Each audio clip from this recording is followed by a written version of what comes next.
thank you all for coming. For those of you who were here last week, thank you so much for returning. And for those of you who are here for the first time, I hope to see you next week as well, and the last. Unlike last week, I'm not anxious about anything. My baseball season has ended. And if anybody is like me, they are not home watching the World Series. But again, really, I'm just so grateful for you all being here. And as you can see, we're also, I'm going to be on the move again, but a little bit shorter steps today. But hopefully. Anyway, last week, we talked about how the attempted destruction of European Jewry had been subsumed under a variety of names. How some of those names were and are used and what they refer to. And we learned that their meanings and implications are not the same. Today, and actually for the next 2 Wednesdays, we will explore how the date we assign to the beginning of an event also conveys a sense of what the event is all about, what we understand. And this is particularly the case when dealing with the attempted destruction of European Jewry. Now, I mentioned dates, I mentioned names. On the table, there is a roadmap for everyone. For those of you who did not bring back your map from last week, there's a new one, or those who want a new one, please, but there's one for everyone. And for those of you who weren't here last week, you'll see the various names that we talked about. And the other pages deal with possible dates to think of when the event began. And then on our last Wednesday, we'll talk about questions about when did it end? And also about another seemingly objective, matter-of-fact thing, which also requires interpretation. That is numbers, the different numbers we use to talk about an event. But today we're going to talk about dates. And when we think about dates, and we think about history, and we think about the Holocaust, usually what comes to mind are sort of portentous invocations of George Santayana's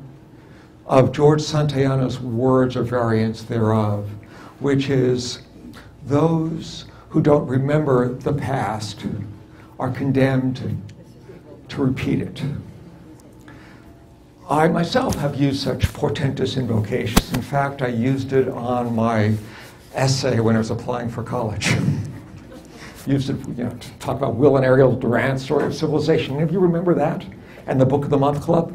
Okay, right.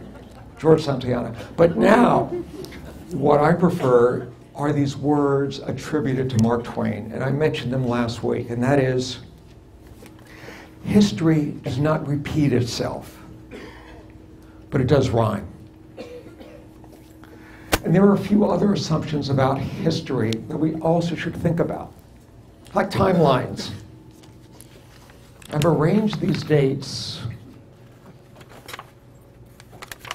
in sort of linear order. And when you see things in lines, it seems like this led to this, led to this, led to this, led to this, led to this. It seems like there's a necessity to these events. But life doesn't really quite work that way. History doesn't really work that way. But when you think along these lines, when you are living through something, it means that at a particular moment, let's say in 1934, possibilities that are intrinsic to this situation, 1934 Berlin, let's say. We look at it after 1945, and we see, obviously, in 1934, you could see exactly what was going on. This was leading to this. These actions that took place in 1934 meant what was going to happen in 1940, what was going to happen in 1941, 42, 43, 44. It also sort of turns people who are at the time actually rather blind to seers and those who kind of carry themselves as prophets or would-be prophets, we now look back at them as sort of villains, ignorant, or intentionally ignoring. But there's another aspect of this besides this kind of the line. There's a more general thing, which is that we tend to think that something that pre-exists one event causes the next. And one would hope now that, since, I don't know, Einstein, okay, with the speed of light, because there's a limit to how fast light can go, it means there could an event happen on one side of the universe which can that there's no way, even though it happened before another event on this side of the universe, that it could have affected it. And it doesn't just work for cosmology, it also works for our lives as well. Just because something happened before, it doesn't mean it caused what happened right after. Okay? It's the same thing, not only with just events and cause and effect, but also with intentions.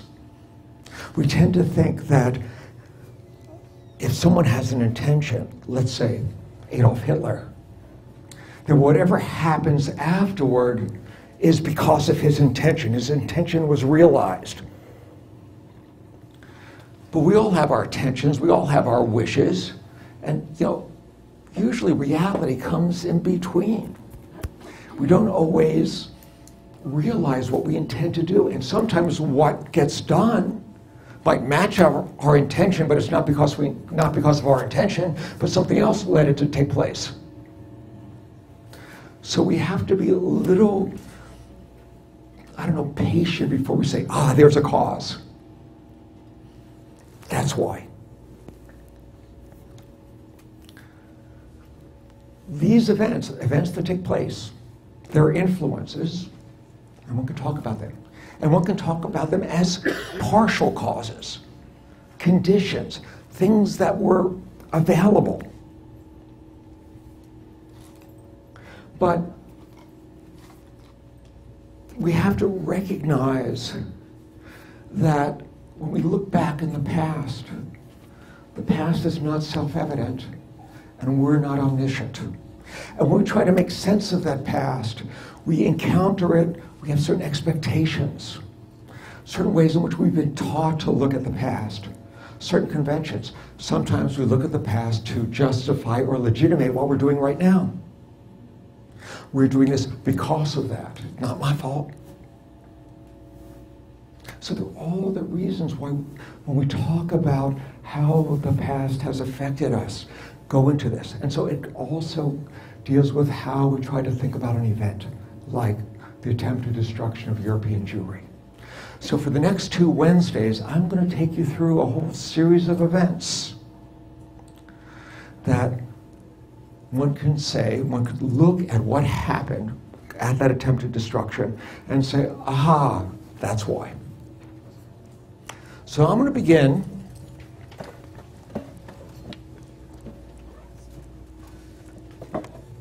in perhaps an unlikely place, the 5th century before the Common Era, before Christianity. Okay? What happened then? Well,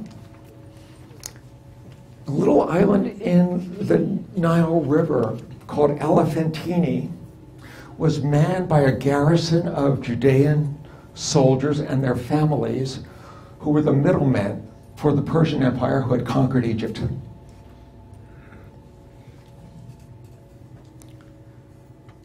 There was a pogrom. The community was destroyed. Because they were the face of the Persian Empire to the Egyptians. Several centuries later, when it was no longer the Persians in charge of Egypt, but the Greeks, the Hellenists, the Egyptians developed their own sort of nationalism where they began to retell their story. Remembering the function that the Judeans had served in the 5th century led them to view the Jews as awful people. And among other things, not only did they write their own history of Elephantine, they also had their own version of the Exodus didn't quite happen the way you may have read in the Torah. But this Egyptian Hellenist history, because it was written in Greek, was read by the Greek speakers, the Latin, and all of a sudden the image of who the Jews were was shaped by this Egyptian Hellenist. Before there was Christianity, there was what has been called Judeophobia, pagan anti-Judaism, where the Jews were viewed as weird because they don't eat like everybody else. They have prohibitions. They didn't eat pork. Unlike was the custom with most other countries, most other nations, when they move someplace, they don't worship the gods of the new city. They were still worshiping their own gods. This was not what everybody else did. And it seemed like they tried to keep themselves separate from everybody else. And they had customs that other people, like circumcision, that other people didn't do. So you had this sense of the Jews as other, as awful kinds of people who, don't belong. And this emerges well before the first centuries of the Common Era, when we can talk about the rise of Christianity. Where, as part of Christianity's coming to its self-understanding, a kind of definition of itself, emerging in part out of various communities in what would another century later be known as Palestine, you began a way of differentiating themselves, and the Jews were doing this too, of distinguishing themselves from the Jews. A whole literature emerged, which later would be called the teaching of contempt, of saying, they're bad, we're good, they're wrong, and it was built upon a variety of things, including gospel stories, which gave the Jews responsibility for the death of Jesus, which, as belief developed, it became not just merely the killing of the Messiah, it became the killing of God, deicide. You had a sense that you had the emergence of a new book, the New Testament, which was to replace a book which now received a new name. It used to be called Tanakh, Torah, and prophets, and the writings, and now all of a sudden it became the Old Testament, for which the New Testament had replaced or superseded. For some, it had replaced and they wanted to remove the Old Testament, but for others, it remained there. But there was a kind of supersession that was going on. And you now had this situation of dealing with the fact that there were still Jews around as well. And there emerged from St. Augustine and others a sort of a comparison of the Jews with Cain. Okay. After what will become, well, I'll talk about it in another minute, which was the destruction of the Second Temple and of Jerusalem, and with the Second Judean-Roman War, the removal of Jews from Jerusalem, what would become their exile. There was the assumption was because of what the Jews had done, because not only just deicides, but refusing the truth of what was becoming Christianity, they were condemned. However, their miserable condition was proof of the truth of Christianity. It was the proof that this new covenant had superseded the old covenant. They gave testimony to the truth, because if had they still been God's chosen, they wouldn't be in such awful condition, in such awful shape. So they had to be preserved to bear witness to the truth of Christianity. And indeed, the diaspora, the spread of Jews all over the world became even more important, so that the truth of Christianity could be testified to throughout the world. But also, like Cain, as you might recall, the mark of Cain was to inform everybody not to kill Cain. In other words, you needed to preserve the Jews, to preserve the witness that they bore in their miserable condition. So you had this tension here of, here are these individuals who, out of one side, they're called God killers, of people who refuse the truth, adamant, awful people, and look how miserable they are, and yet they have to be preserved. In the early 20th century, this marvelous Catholic novelist, French Catholic novelist and polemicist, came up with this, what for me is an image which describes this relationship that existed between Judaism and Christianity. Because ultimately, one of the conditions for the second coming, in some traditions, was that when the last Jews convert, Jesus will return. So here's this incredible image. You have Jesus on the cross, and you have a Jew right below it. And Jesus says to the Jew, if you believe in me, I'll come down. And the Jew says to Jesus, when you come down, I'll believe in you.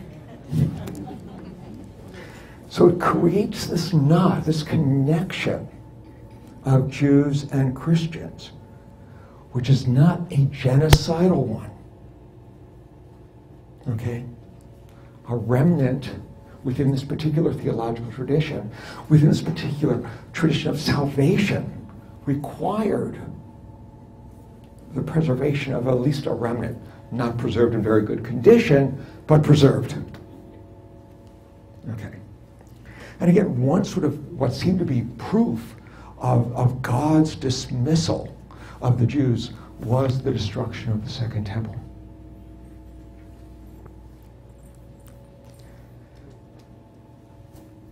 But within the Jewish community, especially in relationship to what would happen in terms of the attempted destruction of the European Jewry, this had two very different understandings.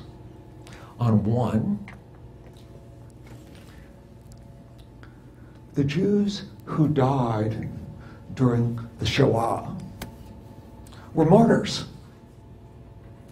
Their death was a Kiddush Hashem, a sanctification of the name, which prepared the way for the restoration of the state of Israel.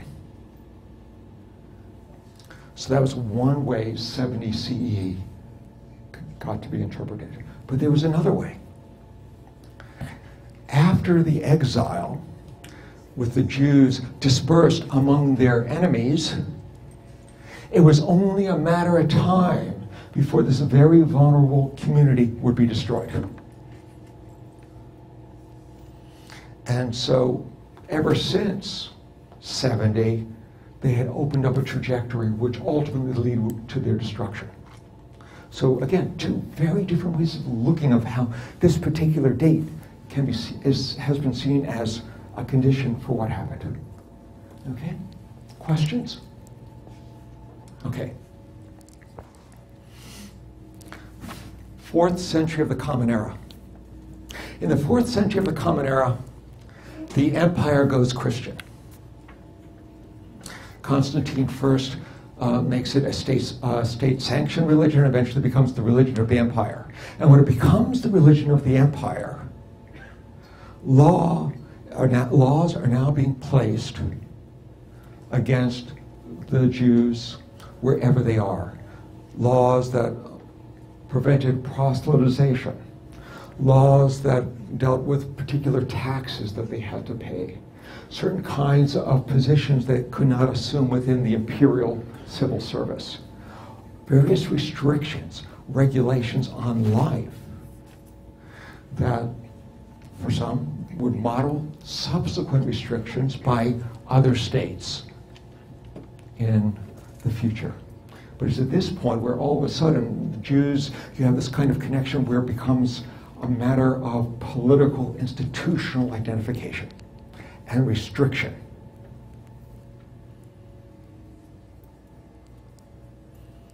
And so the state as an agent of controlling, regulating, persecuting Jews. 1096, the Common Era. The First Crusade.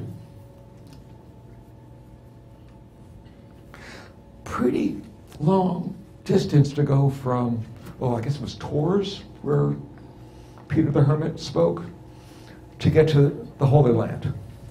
In between, there were a number of thriving Jewish communities in Tours, in Trier, in Mainz.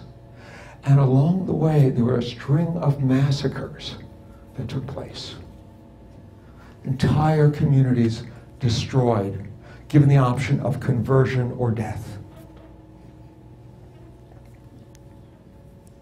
Because here, that tension I talked about between these individuals who are labeled as deicides and yet who are supposed to be kept alive, the tensions between what the illiterate every person would understand versus the needs or the demands of, let's say, popes, bishops, aristocrats, either theologically or economically, came to a clash, and often the clash did not work in the favor of the Jewish communities. So here you have this first set of serious mass violence committed against the Jewish communities, in this case, in the name of Christianity.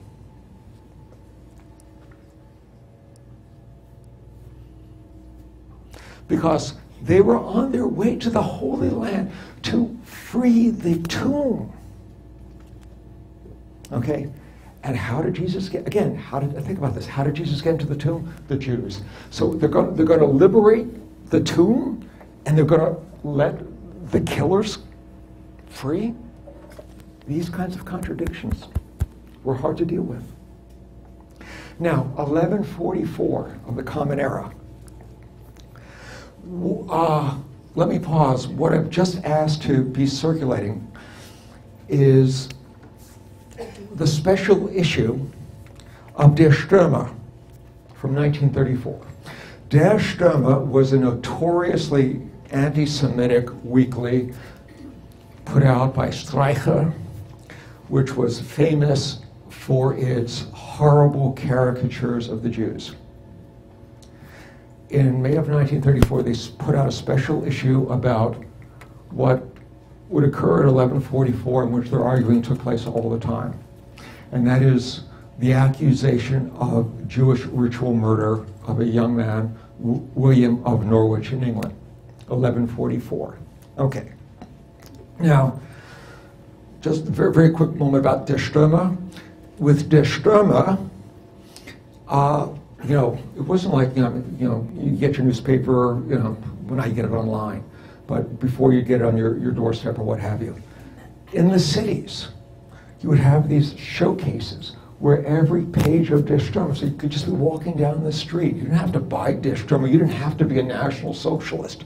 You didn't have to be anybody, but you were surrounded by this image. Because all these showcases in all the various streets they would put out copies of this newspaper. So this is what is circulating. So you don't have to know German. It's pretty kind of in your face. Okay, so William of Norwich, ritual killing. Around the time of Passover or Easter. Why do you think Jews would want to kill a young boy?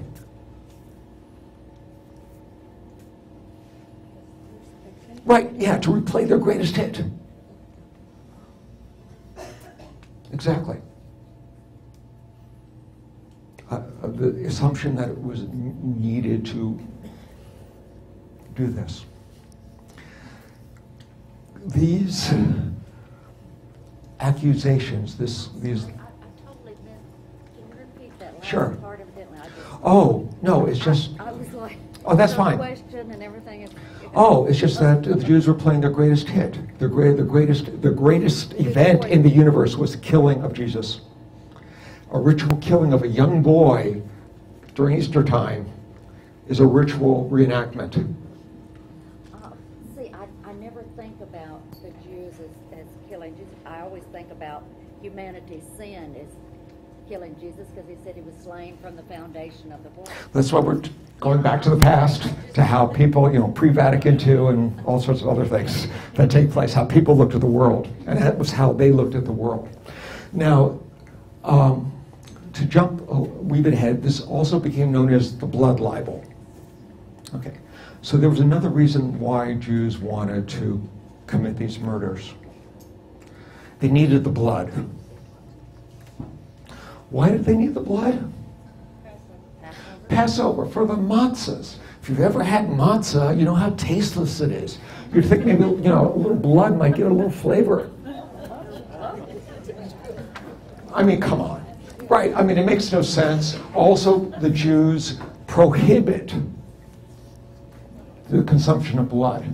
But this is the kind of logic that goes on. It's a dream logic. Same thing with notions of Jews and pigs. There's this incredible anti-Jewish figure called the Judensow, the Jew sow, that was in a number of churches in Europe.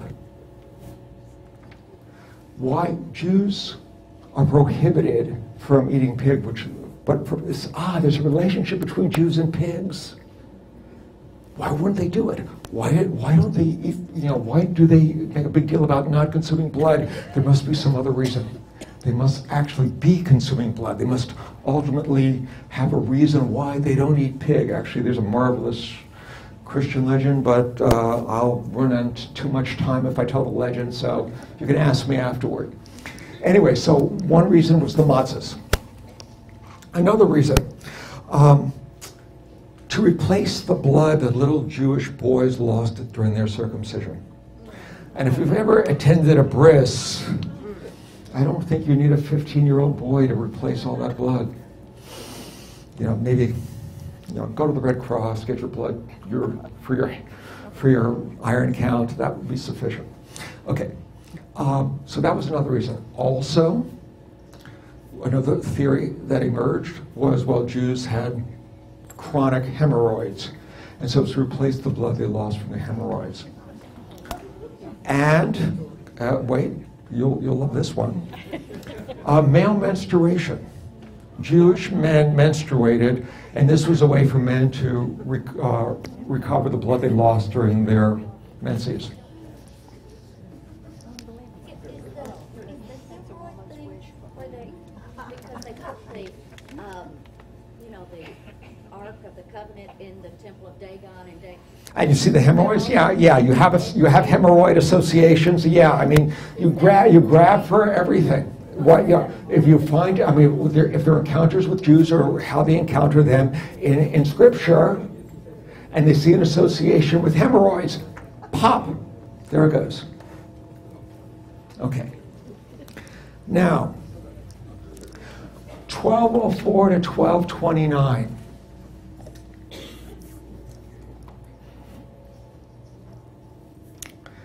In southern France, there emerged what was considered a heretical Christian sect called the Cathars, or the Albigensians.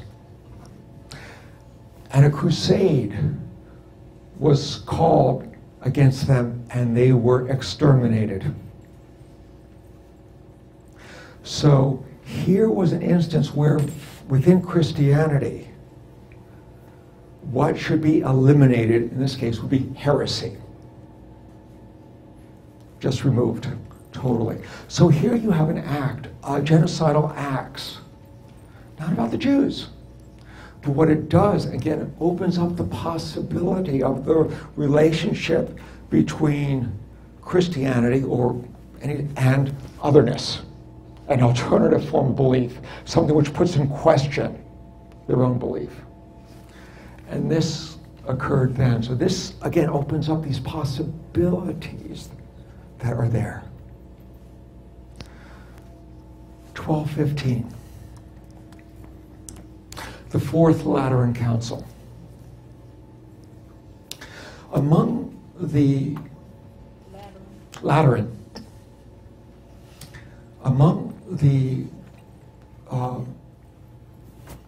policies, the church canon that emerged out of this was the doctrine of transubstantiation, that the real blood and the real body is in the Eucharist.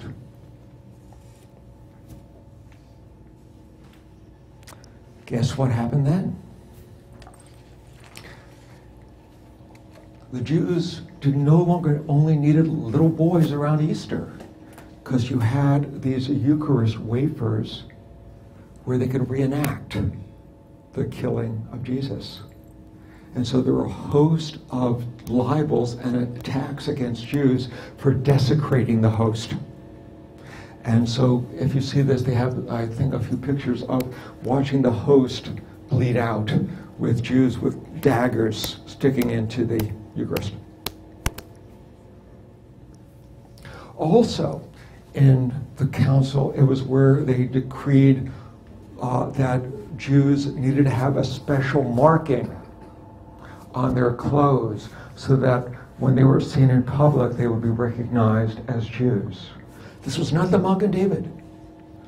The Jewish star was not a general view of the Jewish communities.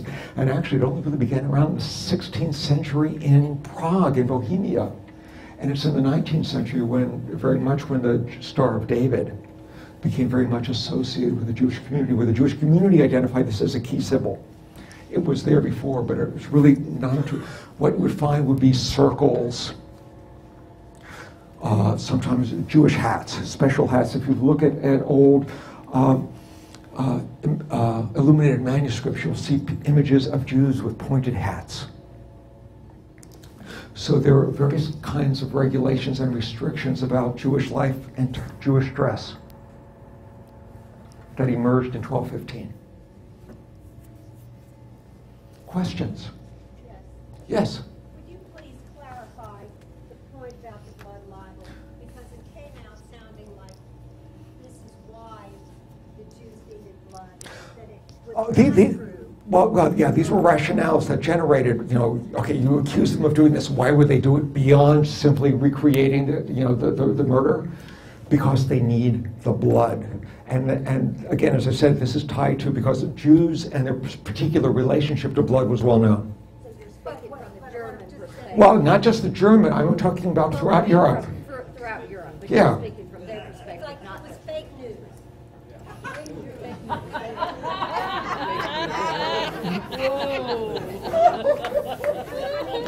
came out sounding like Well, yeah, it was fake news, and every so often you would have a fact checker. True, no, there were fact checkers. They tended not to be listened to, kind of like today as well.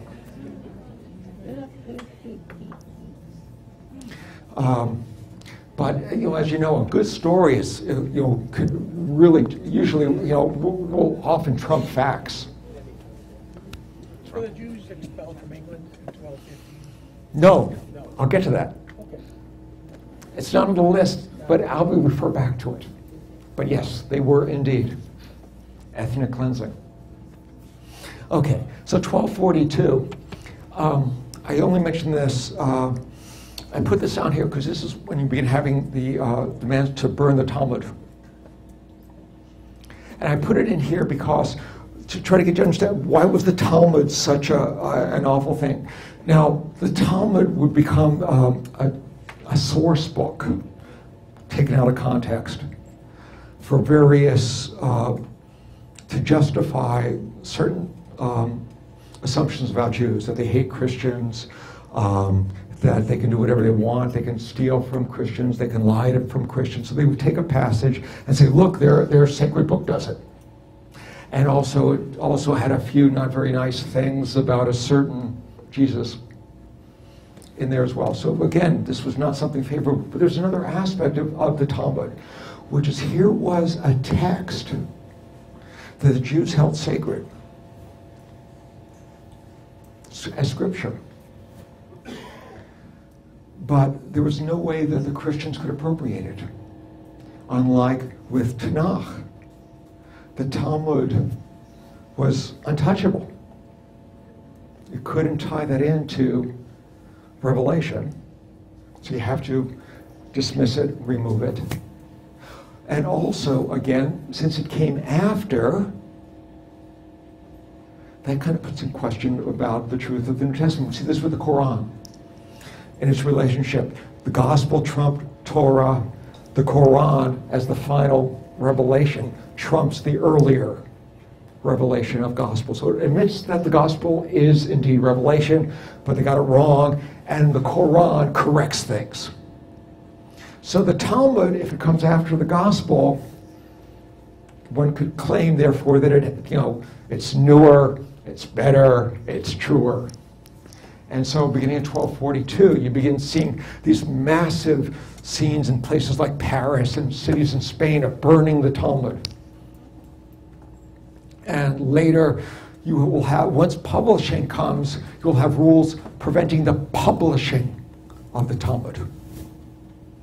Okay, so 1348, the Black Death. Okay, Pasteur, still had another 500 years to go. What was causing this disease that was ravaging?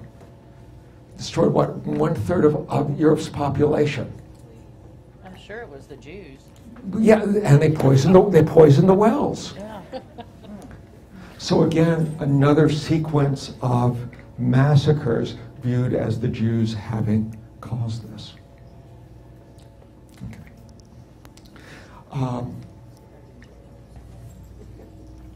Now we'll come to 1492. You'll excuse me, but this was my own personal mnemonic, and you'll excuse the poor taste. You might remember this, the first part of it. In 1492, Christopher Columbus sailed the ocean blue, and Spain got rid of the dirty Jew.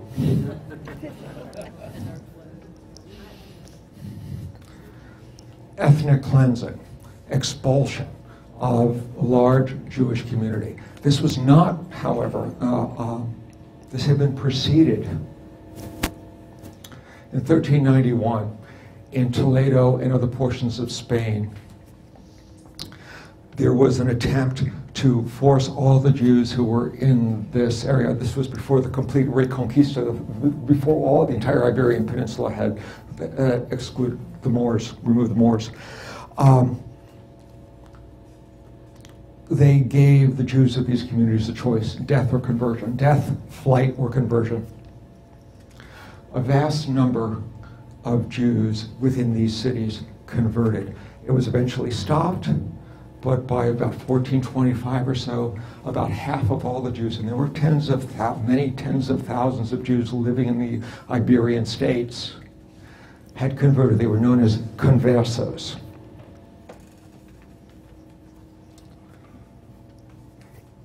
"20 years later, in 1440s, in Toledo, a decree invoked what was called the limpieza de sangre, blood purity. And it ruled that no converso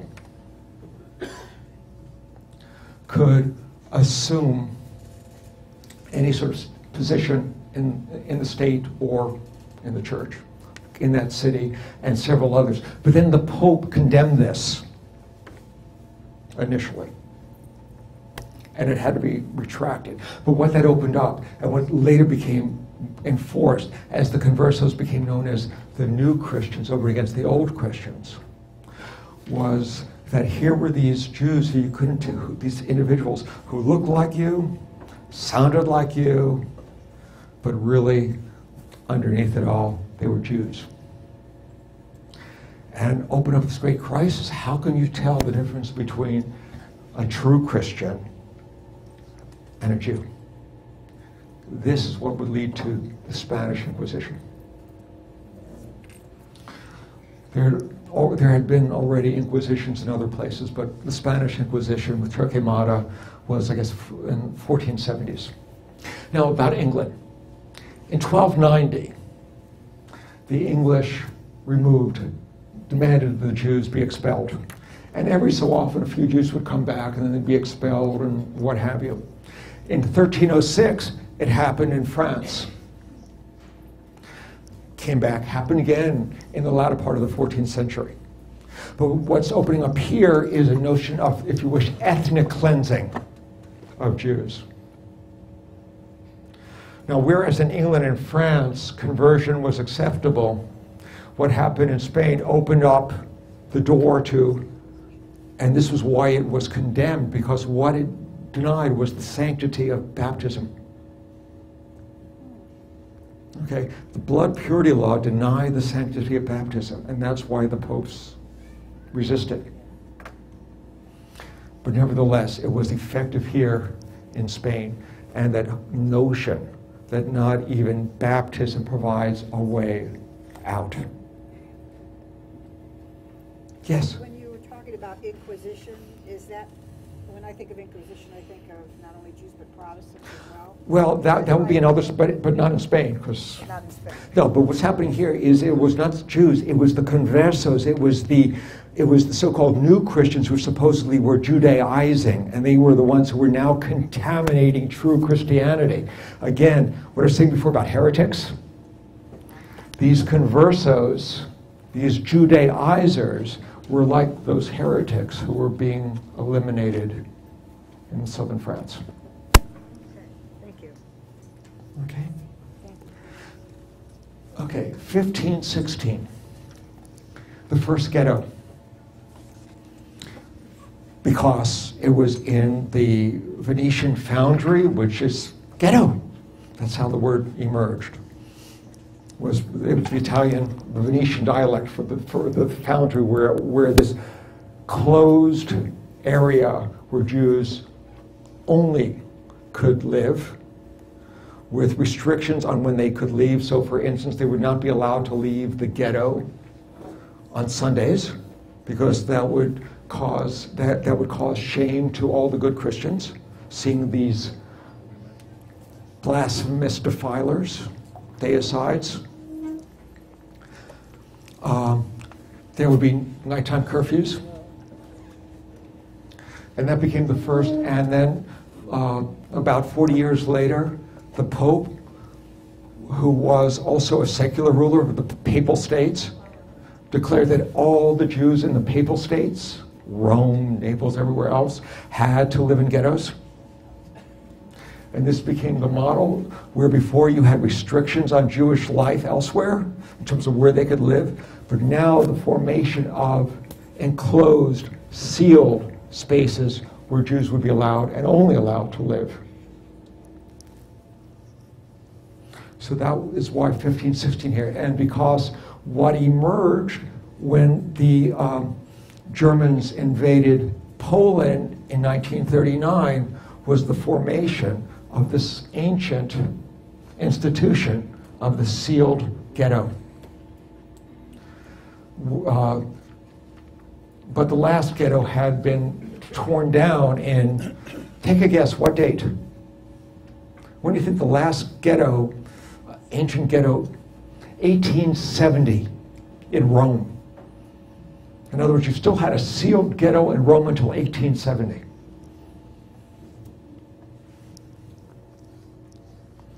Okay, 1543.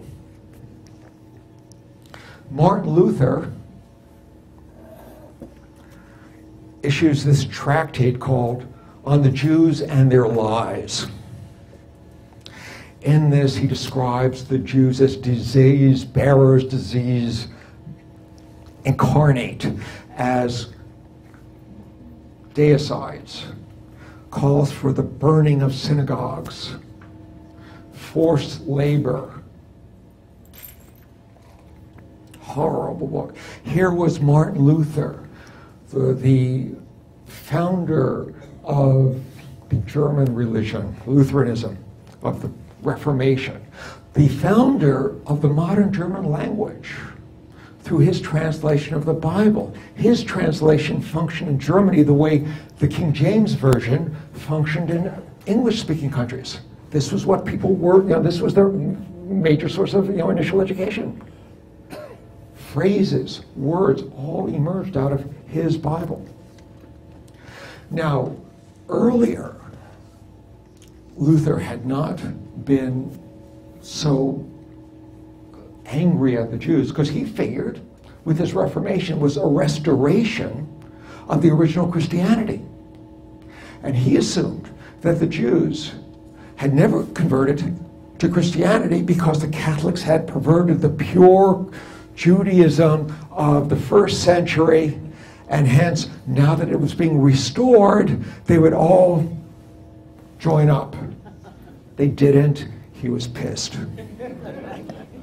Okay, so he does this, and there's a number of sermons also that he gives against the Jews. And so you have this notion, okay, it's from Luther to Hitler. You can read the Jews and their lies, and you say, look, there's the playbook. He's calling for the destruction of synagogues, just like what happened in Kristallnacht. Forced labor, there it is. Well, as Luther was older, he got a little ornery, curmudgeon, the man who came to dinner.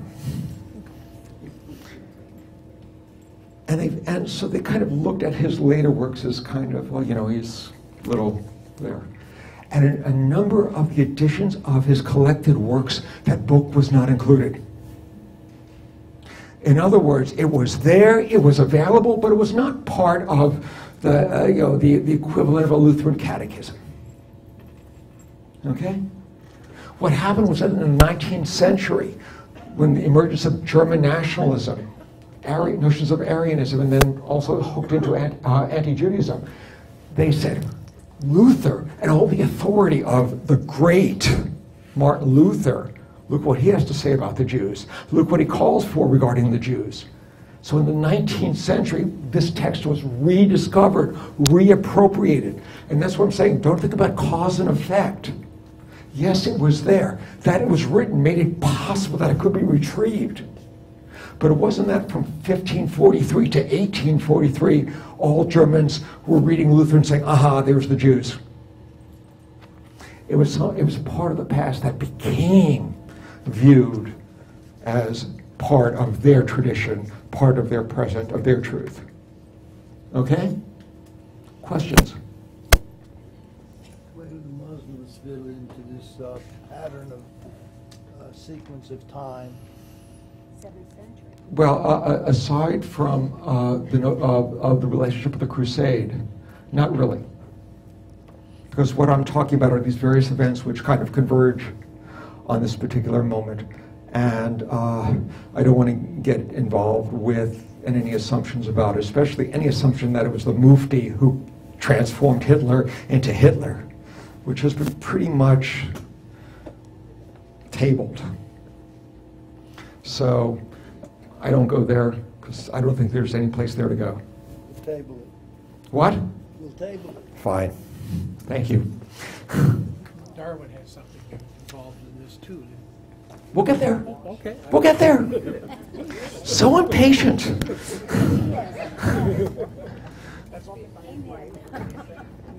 Okay. Other questions? Yes.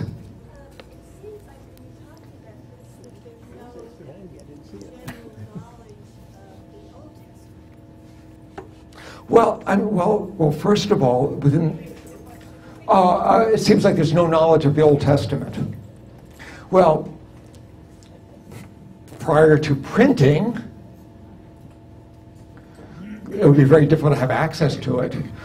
Prior to, if you happen to be Catholic, there were proscriptions, certainly limitations on the access of the laity to the Bible.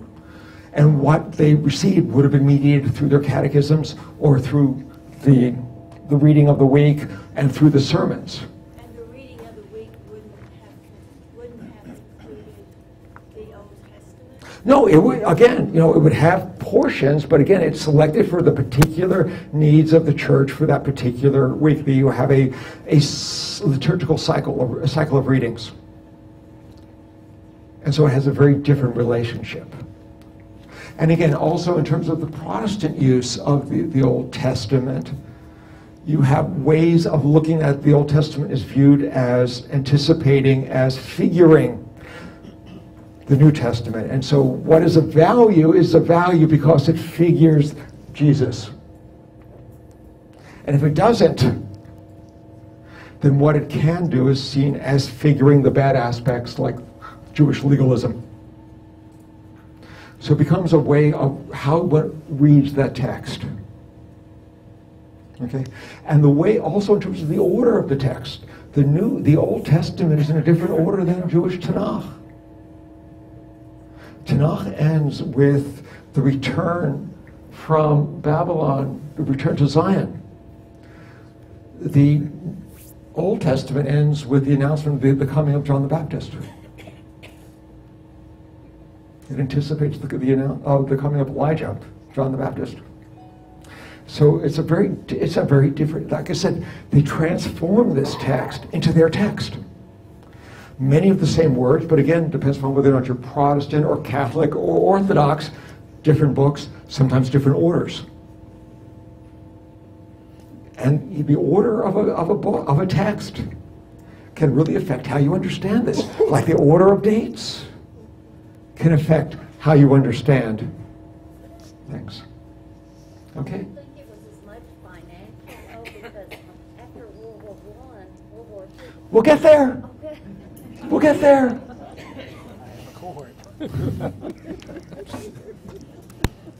Okay. 1789.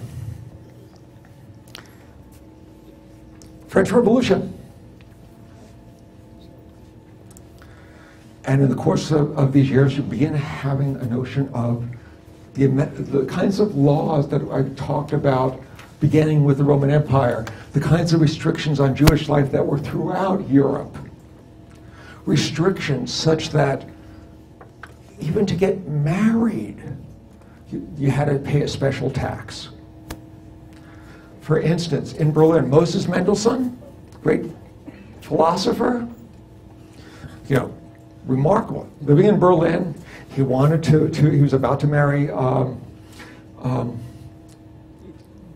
Guggenheim, right, Len? Is that his wife's? What's her Guggenheim? Okay. In order to get married, get permission to marry, he had to purchase porcelain because Prussia wants to develop its porcelain industry because Saxony and others had their. But in order to build up an industry, you have to create demand so that you can get the machines to create the porcelain. But Mendelssohn did not go to his neighborhood porcelain shop and say, okay, I'll take one of these, Oh, what a lovely little swan. What a marvelous aristocrat. Or a book. No, they were given monkeys. He had to purchase 22 monkeys. Hideous monkeys. Porcelain. These were the kinds of restrictions. And he was lucky. He was allowed to stay and live in Berlin, whereas there were different levels of who could live, who could stay, who could have a family in Berlin, who could have children in Berlin. And all throughout Europe you had these. But as part of the French Revolution, the question is, can Jews become what was relatively a new idea, citizens of a state? And there, what became the phrase, was to the Jew as an individual, everything. To the Jews as a nation, nothing. Let me explain this. Okay? In other words, what it was saying is that one's Judaism, like one's Catholicism in France, was a private matter. It's not part of your public life. It's not part of your identity. You are determined by your citizenship in the state as an individual. The Jews, as did other groups, had like a kahila. The community would have its own council rule and dealing with various aspects of family life and everything else. And it was saying, no, these kinds of issues that previously had been dealt with by rabbinic courts, they now be held in civil courts. So yes, you are now a French citizen of the Jewish faith, or a French citizen of the Catholic faith, or the French citizen of no faith. And this was the understanding. It wasn't a calling for the obliteration of Judaism, but the privatization, or another way of looking at it as the, for some would say, as the sort of, the privatization of Judaism was opening that up. What it meant was opening up ways in which Jews could be integrated into society as citizens among other citizens. And therefore, with ending of restrictions on jobs, what kinds of vocations you could do, what kind of positions, roles in the government, more possibilities, more encounters between the Jews and the non-Jews, leading to more and more acculturation, speaking French, dressing like other Frenchmen, becoming difficult to distinguish from other Frenchmen. During Vichy, you would have this distinction show up. The native French Jews who were born in France were called Israelites. But the Jews who were foreigners were called Juifs, Jews. So this kind of distinction was opened up there. And so with the French Revolution, you begin opening up this problem that I talked about before with Spain, of how do you tell a non-Jew from a Jew? And this is especially because in the teens, Napoleon's army had occupied Europe, and in particular the Germans and other countries rose up, but who were they to rise up from? Because Germany, there was no Germany. In the 18th century, there were 300 plus different little free cities and bishoprics and duchies and princedoms and kingdoms and all these little things that were, some would be 14 acres and others would be 14,000 square kilometers and larger. There was no Germany. There was Prussia. There was Hamburg. So how could they think of themselves as a nation? But what happens in the teens is this emergence of a notion of folk, of people, of a tie between a people and territory. Blut und Boden. Or as you heard in Charlottesville, blood and soil.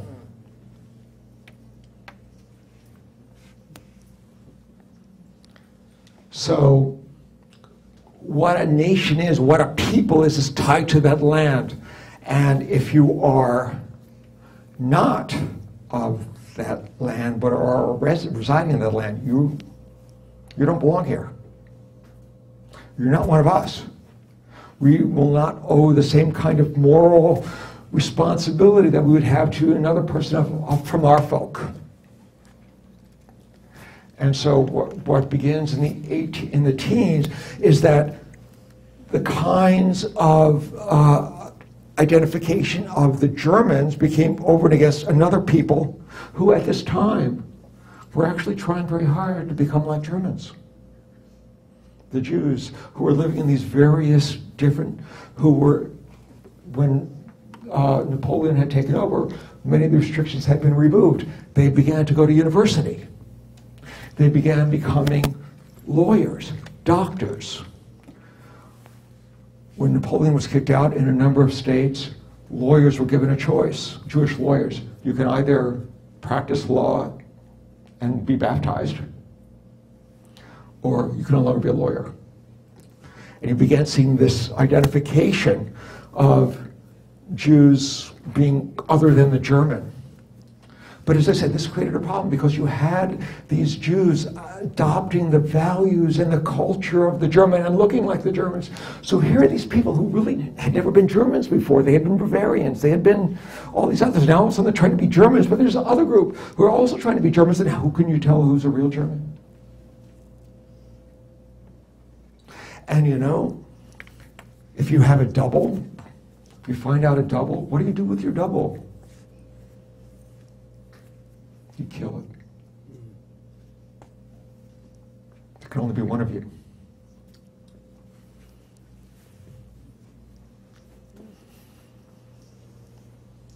So what begins to emerge is the problem with Jews is that they look too much like Germans, and it makes it difficult for Germans to know that they're Germans.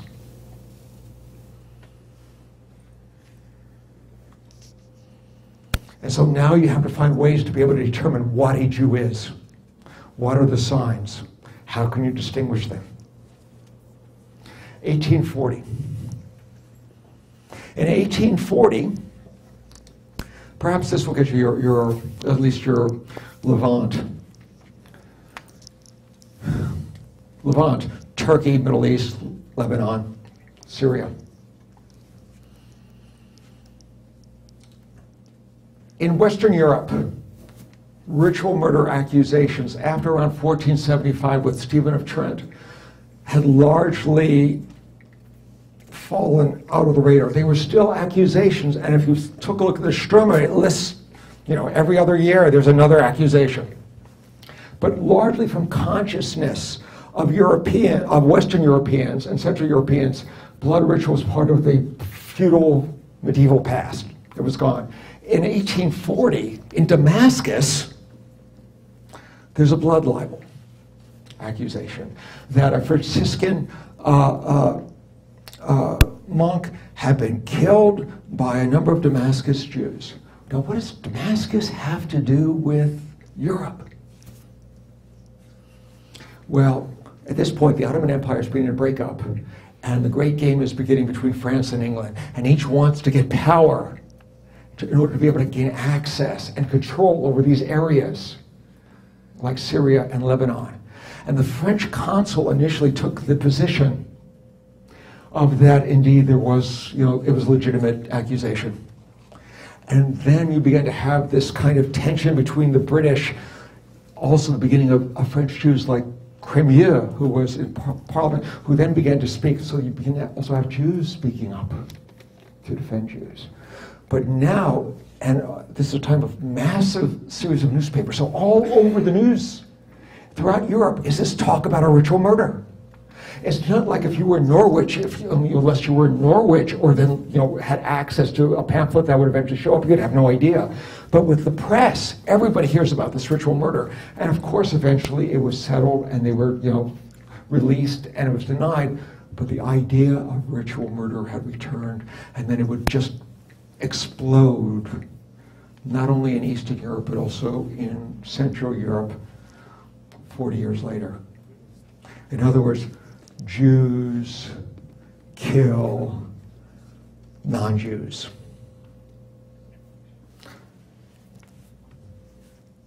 (1850s).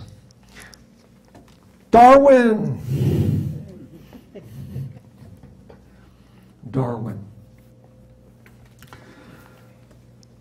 Darwin's theory, it isn't so much Darwin, it's the way Darwin was appropriated, notions of natural selection, struggle for existence, survival of the fittest. Actually, Darwin did not invent the phrase survival of the fittest. It was by Herbert Spencer. But eventually, Darwin accepted it as a way of understanding, but the notion of survival of the fittest. Now, for Darwin, that didn't mean that the fittest doesn't mean the best. The fittest doesn't mean the people who should be there.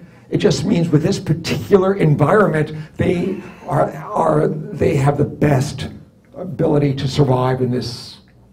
But when it gets translated from a discussion of natural species and becomes social Darwinism, and when all of a sudden you have these Europeans in control of India, Africa, and the rest, obviously, in this struggle among peoples, they are the fittest.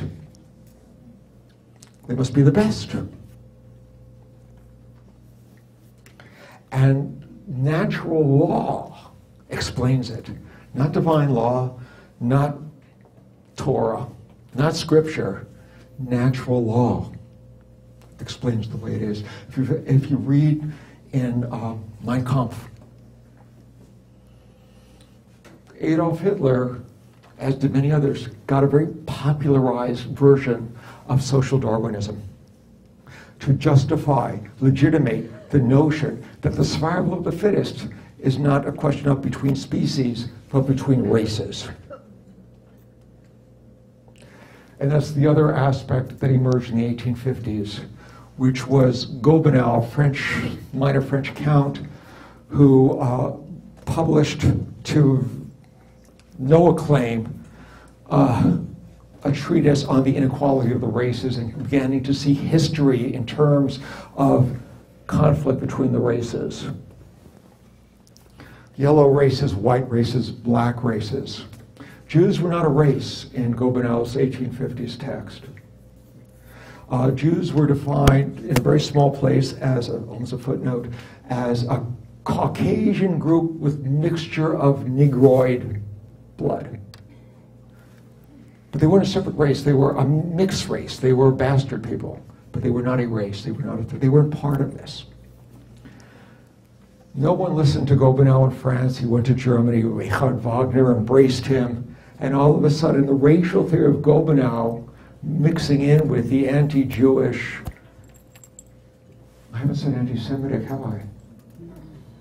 The anti-Jewish. Why haven't I said anti-Semitic? Because there was no word yet. That won't come till 1879, when this word, anti-Semitismus, there was no Semitism before there was an anti-Semitism, was invented to distinguish this particular group, Wilhelm Marr, these individuals who were against the Jews, distinguish their scientific view of the Jews over and against something based on Christian prejudice. So anti-Semitism is being presented as a scientific, natural understanding of the difference between the Jews as a race and the Aryans as a race, the Germans as a race. Now, just because there's no word, it doesn't mean anti-Semitism didn't take place.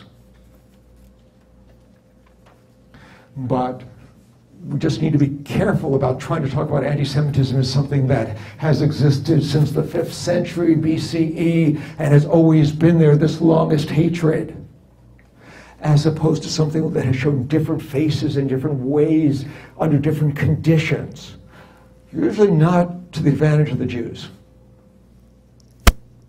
But it's not this one massive force that finds its culmination in Auschwitz.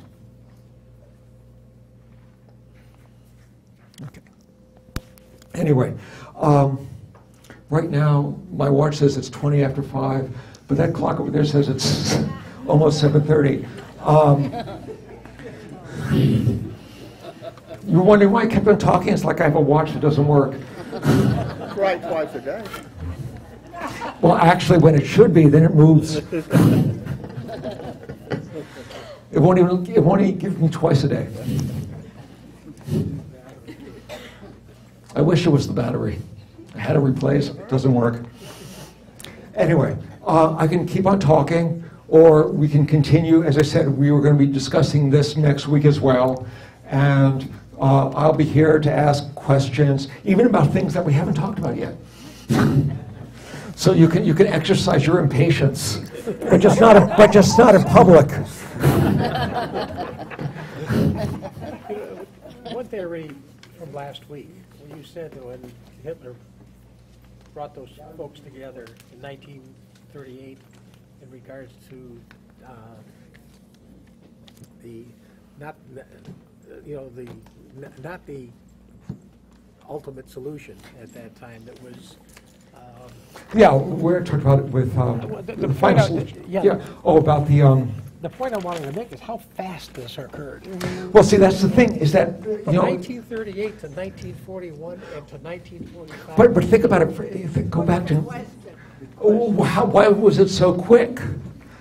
And that's what we're going to be talking about next week. Because if you look on the next page about when it begins, look at all these dates I have in 1933, 1934, 1935, 1938, 1939, 1940. Okay? There are all these different moments, different thresholds that get crossed. It's frightening how fast this can happen. Okay? I mean, these people that, you know, kill people all day, 8, 9, 10,000 a day, and then go home and listen to Beethoven.